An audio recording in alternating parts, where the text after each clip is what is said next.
Pat Riley gets a lot of the credit. He's the bigger brand name.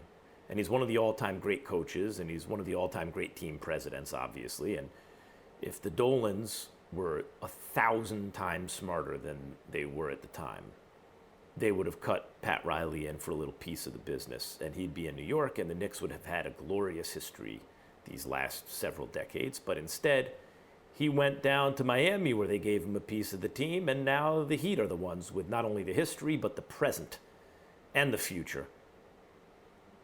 Want to bet Philly's future is better than the Knicks? Anyway, Erik Spoelstra, however, I don't know if he's underrated, because everyone always says, hey, he's underrated.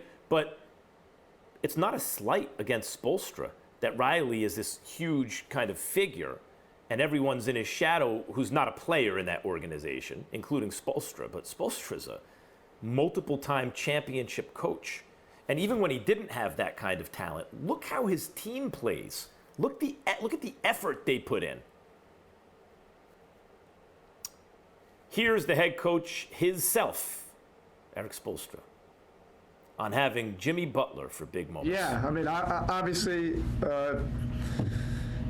he wants these kind of moments, and so much of playoff basketball at the end, you have to do a lot of things well during the course of the game, but you want the ball to be in your most stable, experienced guys. Right. As I said, when Pat Riley organizations have had guys like, the hard grinding work-a-day star player, who's something maybe a little less than an MVP, but still an excellent player, and even sometimes a great player, as their best player, they're brutal in the playoffs to get rid of. They don't win championships, but are they a tough out? Like when he had Alonzo Mourning and Tim Hardaway in Miami, they used to get bounced in the first round by the Knicks. But those were brutal series that went the distance and were really close and hotly contested. That was with Patrick Ewing leading the way.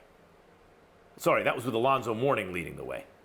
When he had Patrick Ewing with the Knicks before that, who was better than Alonzo Mourning, they came within a hair of winning a championship.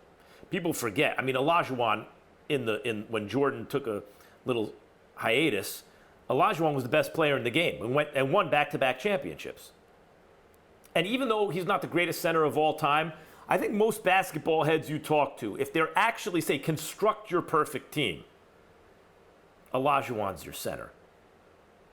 He's actually the center you want.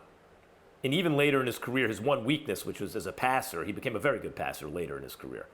But he could do everything offensively and defensively.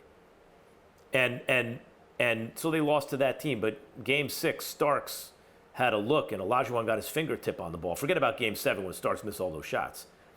And by the way, Olajuwon had to kind of step outside a little bit because Game 7, Patrick Ewing's defense was great, blocked like 6 shots. But Olajuwon could. He could hit jump shots. He could do everything. At any rate, Olajuwon got his fingertips on the ball in Game 6. If that shot goes in, Knicks win in 6. That's how close Pat Riley teams get when they have a guy as good as Patrick Ewing leading the way, even if there's no other superstar on the team. When a Pat Riley team, coached by Spoelstra, has LeBron James and Dwayne Wade, they go to the finals every year and they win back-to-back. When a Pat Riley team has Magic, Kareem, James Worthy, they win championships. Then they make deep playoff runs every year. Who's Jimmy Butler? What's this team? And could this be a year where a Pat Riley-led organization, coached by the great Erik Spoelstra, could this be a year where that workaday guy, and by that I mean he's not as supernaturally talented, Jimmy Butler or Alonzo Mourning or Patrick Ewing, as, let's say Jimmy Butler versus, like LeBron James. He's not LeBron James. Or Alonzo Mourning, wasn't Shaq. And Patrick Ewing wasn't Olajuwon quite, right? But can Jimmy Butler, or can this be the year that a Pat Riley-led organization behind a guy like Jimmy Butler wins a championship? Because this bubble, we're going to see some weird stuff. There was a long work stoppage. There are no crowds. There's no travel. There's no road games. There are also no home games.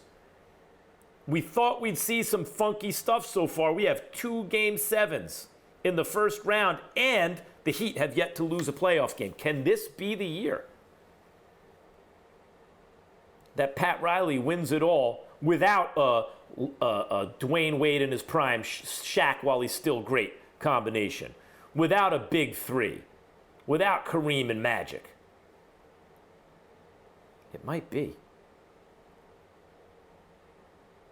Rob in Virginia, you're on the Max Kellerman Show, ESPN Radio. What's up? Rod, good. All right. My question is, if you think that the Heat will win the series, do you think that Giannis will request a trade? I think that there's a good chance Giannis is going to want out. And the way it works in the NBA is you're incentivized to stay for the first 7 years, not to leave after your rookie deal because you leave too much money on the table. And generational life-changing money, right? Generation-changing money. But like legacy money. But if you're in a market like Milwaukee and they can't win, and sometimes even if they can, after 6 years, the clock is ticking. When you have a guy like Giannis, you have 6 years to win the whole thing. And then after that, their agent comes to the team and they say, okay, look, we're going to sign elsewhere. We've made our money now here, and we're going to leave a little bit of money on the table because now this guy and his family for generations are set. And so now we're willing to leave a little money on the table in the next deal in order to go to some big market or warm weather market or market where he's from or whatever, right? Might as well trade us now heading into the 7th season so you're not left holding the bag. You have nothing for us. And that's generally what happens. I can't think of when it hasn't happened like that, actually. Thank you for watching ESPN on YouTube. For live streaming sports and premium content, subscribe to ESPN+.